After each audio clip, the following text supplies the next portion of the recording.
We all know that music entertains us, but there's so much more to it than that. Music is what brings us together. It can inspire, motivate, and heal. And just sometimes, a song can say everything when we can't. I'm so excited to bring you these wonderful tunes and artist stories. I'm Stacy Newman, and this is More Than the Music.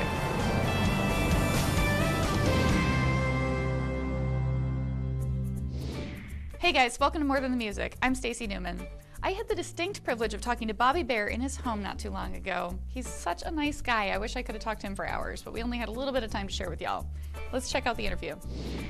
We are in Hendersonville, Tennessee, just north of Nashville. We are here talking to Bobby Bare today. Thank you so much for talking to us, Bobby. Oh, good to be here. I'm happy to be invited to your home. It's lovely. Oh yeah, we're sitting at the dining room table. So you have some experience interviewing folks as well. You had a show called Bobby Bare and Friends that ran on the Nashville network for a handful of years. Can you tell me who your favorite person to interview was? I was doing me and Johnny Cash and Carl Perkins, and we were standing there talking, and I said, well, John, did you ever do anything crazy on the road?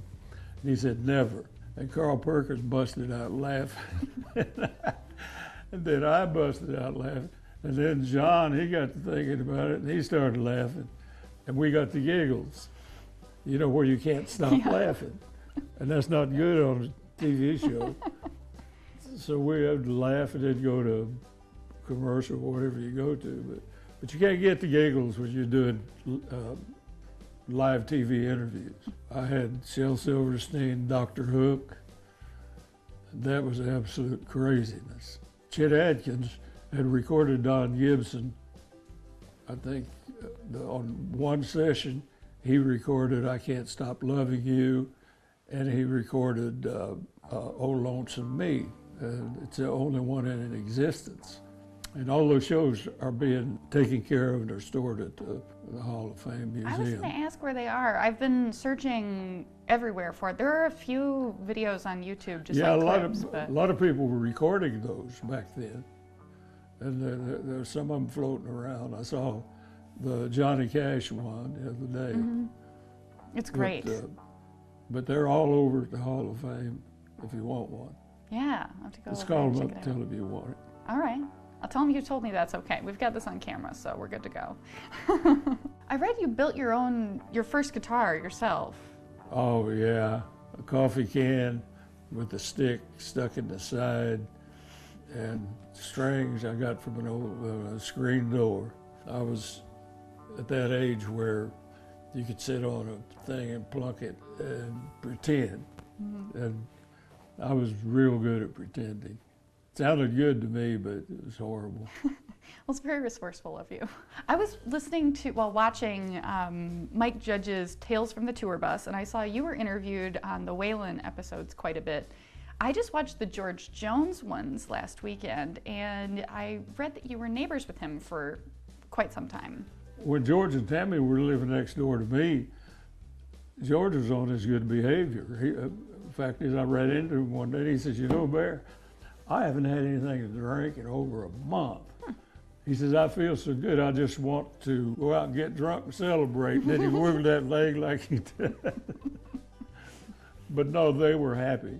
They were happy then. It didn't start falling apart until they left there and went to Florida. Great neighbors, great neighbors. You were one of the very first country acts to tour in Europe. Can you tell me what that was like, going over there before country was really much of a thing there? It was unbelievable. It was me, Jim Reeves, Chet Atkins, and the Anita Kerr singers. And it was the first country music show to tour Europe. We performed in every major city in Europe and Brussels. The director of the show panicked. He panicked because he felt it was going to be a vast failure, faked a heart attack, and pulled him out and brought in another director.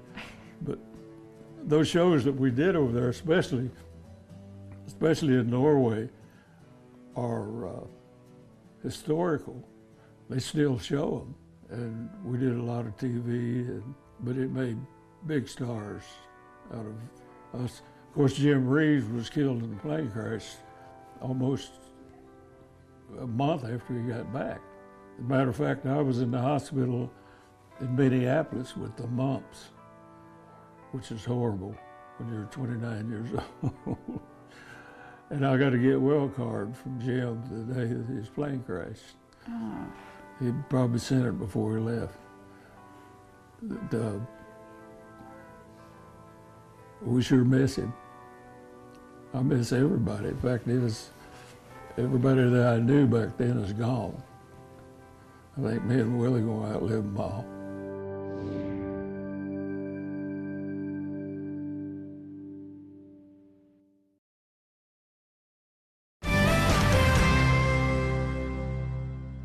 There is this new album, Things Change.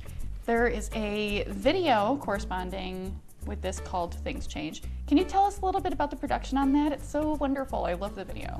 I got the idea for the song from Hoyt Axton. When Hoyt was back here right before he died, he always had this saying. The three things he's learned in life is that a cowboy hat is going to blow off in a high wind, and women rule the world, and things change. And after he passed away, I got to thinking about that, and we wrote it. That's a good record. Lights. Yo. Camera. Yo. Bobby Bear, Things Change. Take one.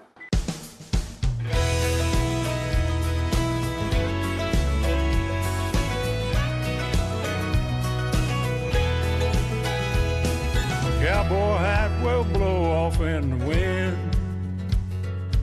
Women rule the world, not the men.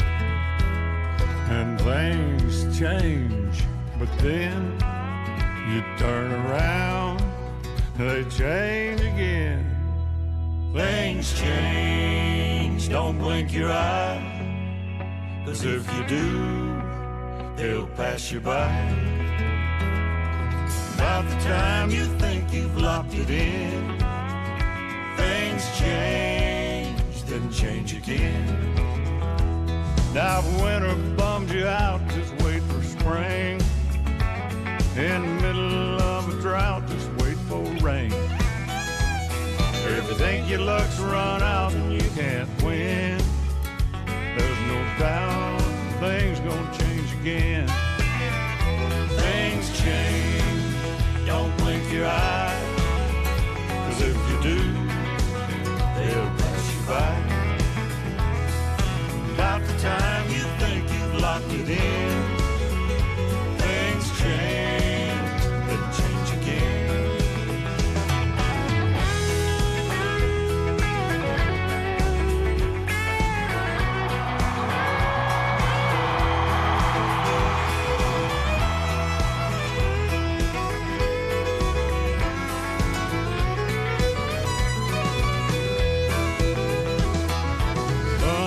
Just life, that's the world we're living in.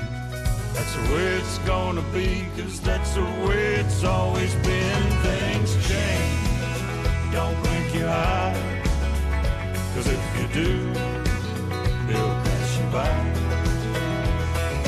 About the time you think you've locked it in, things change, then change again.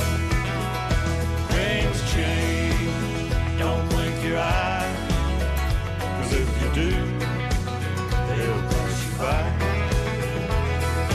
About the time you think you've locked it in, things change, then change again. If things change, and then they change again.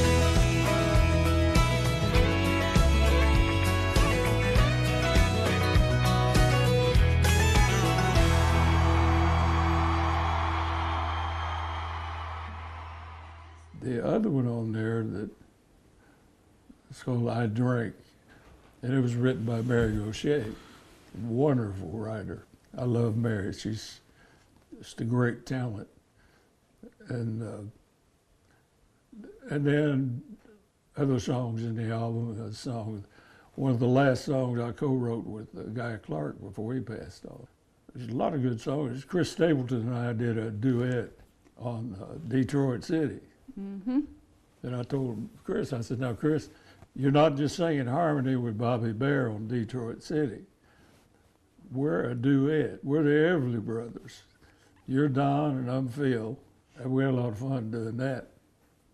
It's an interesting album. Well, the I Drink video is definitely on the other end of the spectrum. It's a little darker. Can you tell me why you decided to use that song for one of the singles on the album? Because I loved it. I loved the song, and we decided up front it's got to be dark. And I wanted it darker yet. I wanted it in black and white. I wanted it even more vicious, but I wasn't there when they laid out the front part. But it's a dark song, and it carries a message.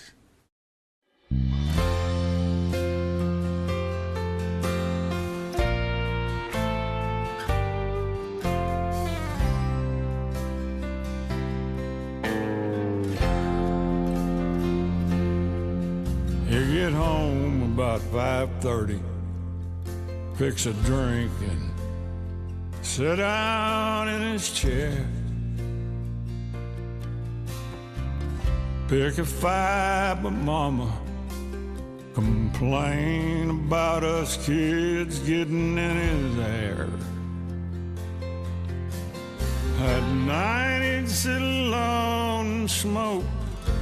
I'd see his frown behind the lighter's flame. That same frown's in my mirror. I got my daddy's blood inside my veins. Fish swim, birds fly, daddies yell, mamas cry. Old men sit and think.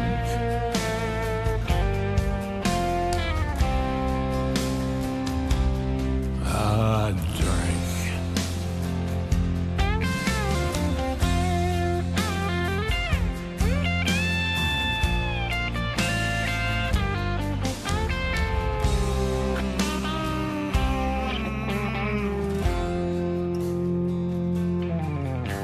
You got your chicken TV dinner, 6 minutes on defrost, 3 on high.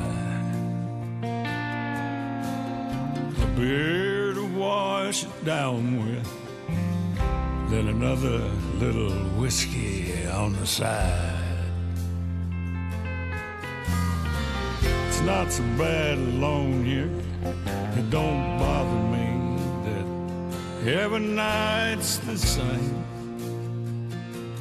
I don't need another lover hanging around trying to make me change. Fish swim, birds fly, lovers leave by and by. Old men sit and think.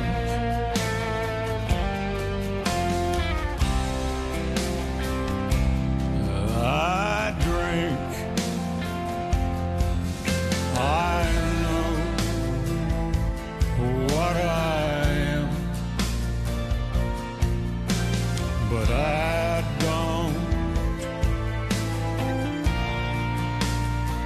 I don't give a damn. Fish swim, birds fly, daddies yell, mamas cry. Old men sit and think.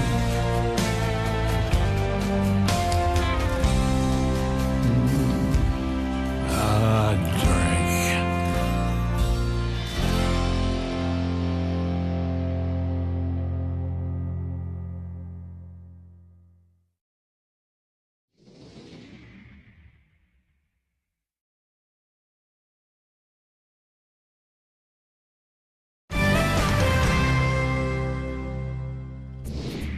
You've lived a hell of a life. Yeah, I have. I've been really lucky. I've been fortunate. I've had everything go my way. And I had no idea I'd live this long. I've got a birthday. I'll be 83 years old. That's a long time in show business. Mm-hmm. Roger Miller and Roy Clark and all those guys, they'd be sitting up all night long and doing crazy stuff, and I'd sneak off and go to bed. They got to telling jokes about sleep. They called it the bear disease. So I'd slip off and go to sleep. So I'm still here. And Waylon, he didn't take care of himself very well either. He was a diabetic and on top of everything else. And he didn't last that long. Speaking of Waylon, I mean, there are so many things I could ask you about him. First off, is that his guitar over here? Waylon called me up one day and said, "Bear, I got something for you, and you're gonna love it." And it was Bobby Jr.'s birthday, and Bobby was going downtown, and he went by and picked it up, and that's what it was. It was a Waylon guitar. He had Fender make a very small amount of the Waylon guitars, and that was one of the first ones. It's so beautiful. And it's got all of his gimmicks on it. And it's heavy. It's a heavy guitar. Most Fender Telecasters are pretty light. That is heavy. It's got all that stuff on it. Another thing that I was going to ask you about that has to do with Waylon. So Waylon, Jerry Reed, and Mel Tillis and you were all in a band together called the Old Dogs. Well, it wasn't exactly a band. It was a group of crazy guys. And what it was is Shel Silverstein wrote a ton of songs about getting old in Music City. And we decided to do it. And we decided to call ourselves the Old Dogs. Originally, I was going to call ourselves the Over the Hill Gang. But the title song is I'm an old dog, but I can still bury a bone. That don't have a thing to do with what you're thinking. But spring and summer, we were working on that. We had more fun. Jerry Reed and Shel Silverstein together are hilarious. And Tillis is a funny man. And you get all those together and then throw Waylon in with his dry humor. We were laughing all the time. Jerry Reed said it's the most fun he ever had with his clothes on. And I loved every one of those guys. Talented people, super talented people. So you've made quite a living for yourself in music. Is there a job that you would have just been terrible at? Any job you can think of. I wouldn't have been good at none of them. Throughout my whole career, I've never had to work with people that I didn't really love. That's why I say I've been so fortunate, because I've loved everybody I've worked with. And Shel Silverstein, I worked many years with him doing projects, and he was my best friend. Worked with Waylon, Mel Tillis. Without Mel, I may not even be here because he wrote Detroit City. Oh. And even though I'd had a couple of hits prior to that, they wasn't career makers, but Detroit City was. So you've traveled all over the world. Yes. What is your favorite place? Norway. It's supposed to be beautiful there. I haven't made it there yet. It's lovely. The people were great. And on top of that, I'm a big star there. That probably helps. That helps a lot. What's your favorite food? Grease and garlic. If it's fried and has garlic on it, I'll eat it. What's your favorite book? It varies. I'll get into an author and I'll read everything he's got. And that's my favorite.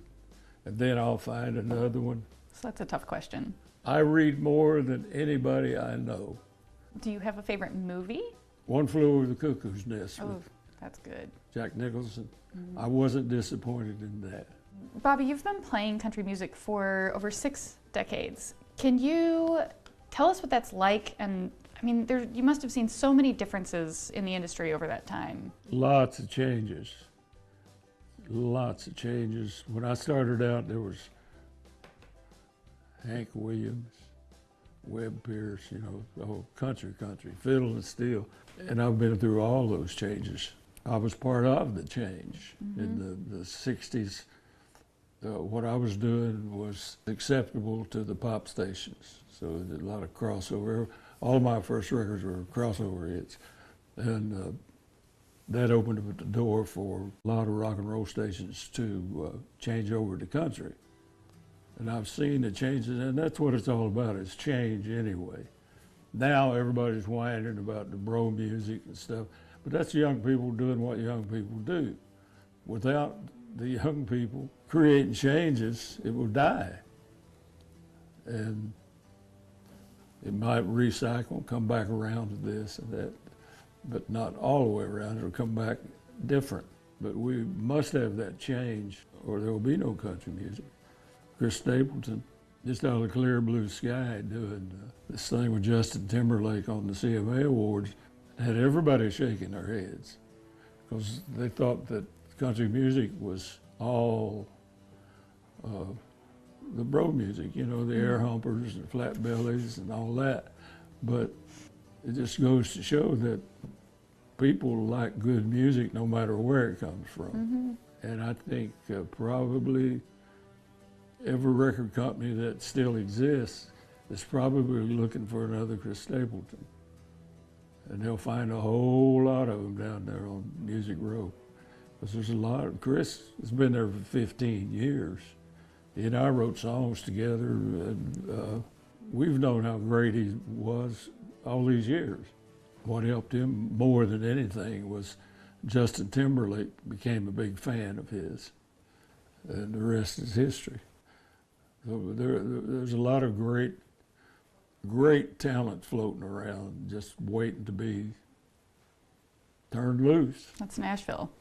Yep, and that it's important. You got to have that newness. You got to have something fresh. You got to have something change. It has to be changing. If not, then it's gone. Well, I think that's a perfect lead into a plug for this album. Guys, pick this up. It's called Things Change, Bobby Bare's newest. Thank you so much for having us here today and talking to us. It's been fantastic. My pleasure. We had such a great time talking with Bobby Bare. Pick up his new album, Things Change, and look us up on social media. Thanks for watching.